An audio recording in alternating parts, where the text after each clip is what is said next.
வணக்கம். நம்ம மதுரை மீனாட்சி அம்மன் மாவட்ட மக்களே, நான் சத்யவர்ஷா. இந்திய அரசியல் அமைப்பு ஆலோசகராக பணியாற்றி வருகின்றேன். அனைத்து இந்திய அண்ணா திராவிட முன்னேற்ற கழகம்தான் ஆட்சி அமைக்கப் போகிறது என்பதை மக்கள் தீர்மானமாக ஒவ்வொரு மாவட்ட ரீதியாக, தொகுதி ரீதியாக எழுச்சியாக கொண்டாடி கொண்டிருக்கின்றார்கள்.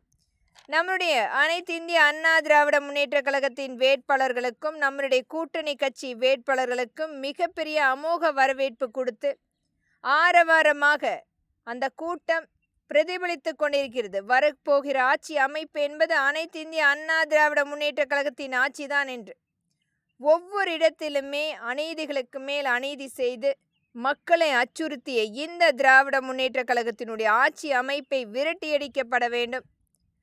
ஒவ்வொரு குழந்தைகளுக்கும் பெண்களுக்கும் நடந்த அநீதி என்பது ஈடுகட்ட முடியாத இழப்பு.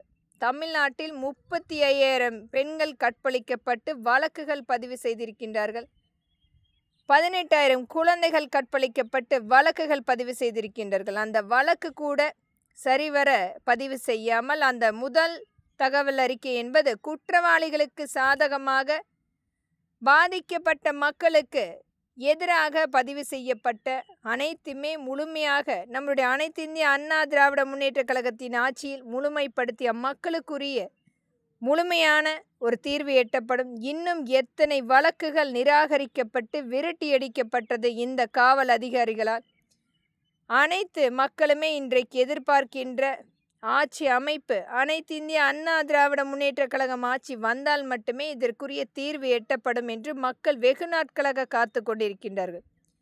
திராவிட முன்னேற்ற கழகத்தினுடைய கைக்கூலிகளாக, அடிமைகளாக, கொத்தடிமைகளாக, கொடுக்கின்ற பணத்துக்காக விசுவாசிகளாக, அஃபீஷியல் ரவுடிகளாக இந்த காவல்துறை இன்றைக்கு கட்ட பஞ்சாயத்து ஆட்களாக மக்களை விரட்டியடித்து கொண்டிருக்கின்றார்கள்.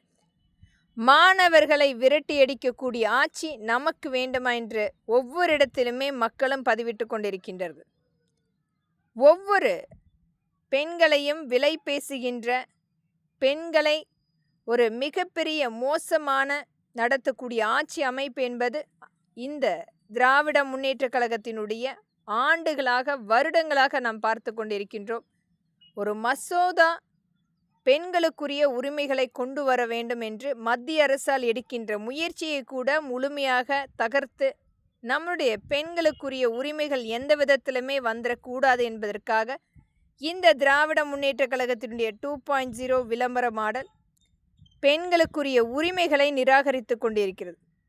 பெண்களை வெறும் போதைப் பொருளாக மட்டுமே எண்ணிக்கொண்டு இன்றைக்கு நடக்கின்ற அநீதி, அந்த அண்ணா பல்கலைக்கழகத்தில் நடந்த மாணவியினுடைய பாதிப்புக்கு காரணம் இந்த உதயநிதி தான் என்று தெரிந்தால் கூட இன்னும் வாய் திறக்காத ஊடகங்களும் அரசியல் அமைப்புகளும் பெண்ணை இவ்வளவு மோசமாக நடத்துகின்ற இந்த ஆட்சி அமைப்பு நமக்கு வேண்டுமா என்று ஒவ்வொரு மக்களுமே தீர்மானிக்கக்கூடிய நேரம் இது.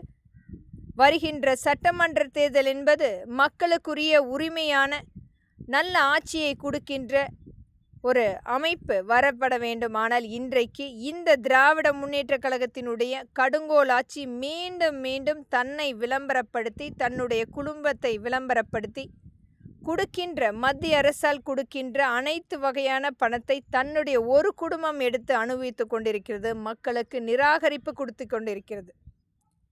ஒவ்வொரு இடத்திலுமே ஒவ்வொரு வலிமையான மாவட்டங்களை, வளமான மாவட்டங்களை குறிவைத்து பினாமி நிறுவனங்களாக இட அபகரிப்பு, தொழிற்சாலைகளை கைப்பற்றுவது அனைத்துமே இவர்களுடைய ஒரு சரகேட் பிஸ்னஸாக மாற்றிக்கொண்டிருக்கும் அவல நிலை நாம் பார்த்து கொண்டிருக்கிறோம். எந்த விதத்திலுமே மக்களுக்கு ஒரு உதவியாக நிற்கின்ற இந்த காவல்துறை கட்ட பஞ்சாயத்து ஆட்களாக திராவிட முன்னேற்ற கழகத்துக்கு துணை நின்று கொண்டிருக்கின்றார்கள்.